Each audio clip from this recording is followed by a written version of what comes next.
নমস্কার বন্ধুরা, সবাই কেমন আছো? আশা করছি তোমরা খুব ভালো আছো। আমরাও ভালো আছি। তো আজকে হচ্ছে রবিবার রাত্রিবেলা এখন। তো আমরা রেডি হয়ে গেছি কল্যাণী বঙ্গ সংস্কৃতি উৎসবে যাওয়ার জন্য। তো তোমাদের তো বলাই হয়নি, পরিধির বাবার ছুটি শেষ হয়ে গেছে। তো মানে সোমবার, আগামীকাল সোমবার সকালবেলা ৭টা ট্রেনে ও চলে যাবে বারাসাত। আর তো সেইজন্য আমাদের বলল যে চলো আজকে রাতে তোমাদেরকে একটু মেলাটা ঘুরিয়ে নিয়ে আসি। কারণ ও চলে গেলে আমাদের আর সেরকমভাবে যাওয়া হয় না কোথাও। তো সেই কারণে যেতে ইচ্ছা করছিল না। তাও ভাবলাম মেয়ের কথা ভেবে যে চলো, মেয়েও তো আর যেতে পারবে না কোথাও। তো একটু যাই।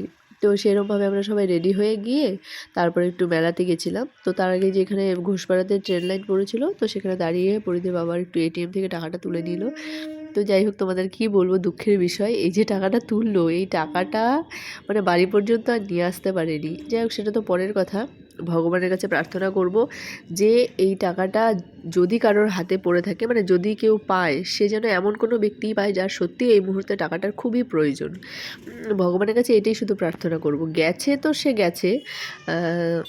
তো যাই হোক, তো চলো মেলাটা তোমাদেরকে একটু ঘুরিয়ে নিয়ে আসি। খুবই সুন্দর মেলা, একদমই নিস্তব্ধ। মানে মেলা যেরকম জানি আমরা, যেরকম হয় নর্মালি, খুবই লোকের ভিড়, ঘিঞ্জি গ্যাঞ্জাম, এটা কিন্তু একদমই সেরকম মেলা নয়। একদমই খুব সুন্দর পরিপাটি সাজানো শহরের মধ্যিখানে একটা মেলা। আর বেশ ভালো এই মেলাটাতে গিয়ে একটা জিনিস আমার ভালো লেগেছে, এটাই যে জায়গাটা এত খোলামেলা, লোকজন কম। তো মানে পরিধিও খুব হাত পা ছড়িয়ে দৌড়োদৌড়ি করতে পেরেছে, আমাদের অতটা টেনশন করতে হয়নি যে এই বুঝি ভিড়ে কোথাও হারিয়ে গেল, এই বুঝি ভিড়ে কোথাও চলে গেল। তো সেই জিনিসটা হয়নি বলে আমরাও একটু রিল্যাক্সে আর কি কিছুক্ষণ সময় কাটাতে পেরেছি ওখানে, ভালো লেগেছে। তো মেলার ভেতরে চলো। মেলা তো নর্মালি সচরাচর সব জায়গায় একই রকম হয়, মানে দোকানপাট, তারপর হচ্ছে যে সমস্ত রাইডগুলো আসে, নাগরদোলা, বাচ্চাদের খেলনা, সেগুলো সব তো প্রায় একই রকম। কিন্তু এই মেলাতে ফার্স্ট টাইম একটা জিনিস দেখলাম, সেটা হচ্ছে পরিধিকে যেটাতে চড়িয়েছি। পরিধি তো মেলাতে আসলে সেরকম কোনোটাতেই অত চাপতে পারে না, ও শুধু জাম্পিংয়ে উঠতে চায়। তো আজকে মেলাতে ওকে আর জাম্পিংয়ে তুলিনি, আজকে একটা নতুনত্ব একটা খেলাতে ওকে আর কি পার্টিসিপেট করালাম। ও কিন্তু ভীষণই আনন্দ পেয়েছে, খুবই আনন্দ পেয়েছে। প্রথমে তো দেখছিল, আমরা ভাবলাম পুরো মেলাটা ঘুরে এসে তারপর ওকে চড়াবো, কিন্তু ও কিছুতেই আর কি মানতে চাইছিল না, এখনই চড়বে। তো যাই হোক, বাধ্যতামূলক আর কি ওকে চড়িয়েই দিলাম। তো দেখতেই পাচ্ছ এখানে কত বল আছে, আর ওই বলগুলোই তো বাচ্চাদেরকে খুব অ্যাট্রাক্ট করছে আর কি, কালারিং কালারিং বল। তো বলগুলো হচ্ছে প্লাস্টিকের, ছোট বলগুলো ছিল, কিন্তু এই জায়গায় স্মাইলি বল হলে আরও বেশি হয়তো ভালো হতো, কারণ এই বলগুলো একটু শক্ত টাইপের, তো ওরা পা দিয়ে সরিয়ে আর কি হাঁটতে পারছিল না এগুলোর মধ্যে। আর স্মাইলিগুলো থাকলে ওগুলো খুব হালকা, ও তাহলে ওদের ইজি হতো ব্যাপারটা অনেকটা, আরও বাউন্স করতো বলগুলো, খুব আনন্দ পেত ওরা। তো যাই হোক, তো সেটাতে চেপেছে। চেপে দেখো, প্রথমে ওরা দুজন ছিল, প্রথমে একটা বাচ্চা ছিল, তারপর পরিধি গেল, দুজন হলো। তো দুজনেই খেলছিল, কিন্তু পরিধি ওটা তো ওঠার পরে এমন চিৎকার করছিল আর এমন আনন্দ করছিল যে আশেপাশ দিয়ে যেই বাচ্চাই যাচ্ছে না কেন, ওকে দেখে ওরা আর কি আর লোভ সামলাতে পারছে না, যে মানে কত আনন্দ হচ্ছে এখানে। তো এরপর আস্তে আস্তে করে অনেকগুলো বাচ্চা একসাথে হয়ে গেল সেখানে, হয়ে তারপর ওখানে খেলতে শুরু করলো। তখন তো পরিধির আরও আনন্দ, যত লোক বেশি হবে তত বেশি আনন্দ। তো প্রথমে একটু ভয় ভয় পাচ্ছিল, কী করে খেলবে আর কি বুঝতে পারছিল না। তারপর নিজেকে একটু অ্যাডজাস্ট করে নিল ওখানে, যে কীরকমভাবে খেলতে হবে। তারপর কিন্তু ওকে আর কে দেখে। তারপর আমি আবার বললাম যে এখানে তো কেউ নেই, বাচ্চারা তো একা একা খেলতে পারবে না, এই স্লাইডগুলোতে কী করে চড়বে।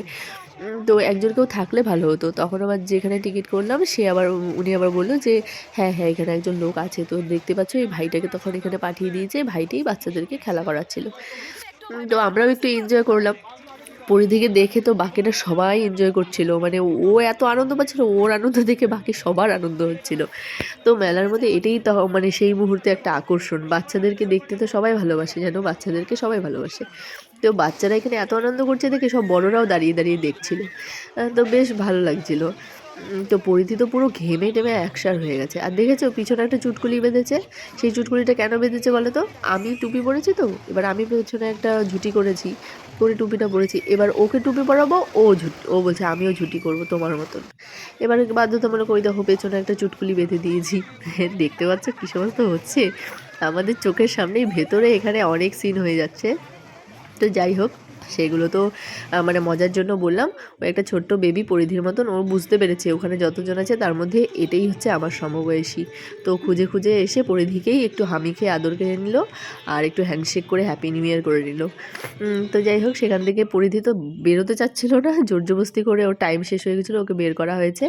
তারপর ওকে ভুলিয়ে ভালিয়ে নিয়ে আসলাম এদিকে, এনে আমরা দুজনে খেলাম দুটো মোচার চপ, পরিধি খেলো একটা মথুরা কেক, খেয়ে তারপরে যে বাপ মেয়েতে একটু খেলাধুলো করছে।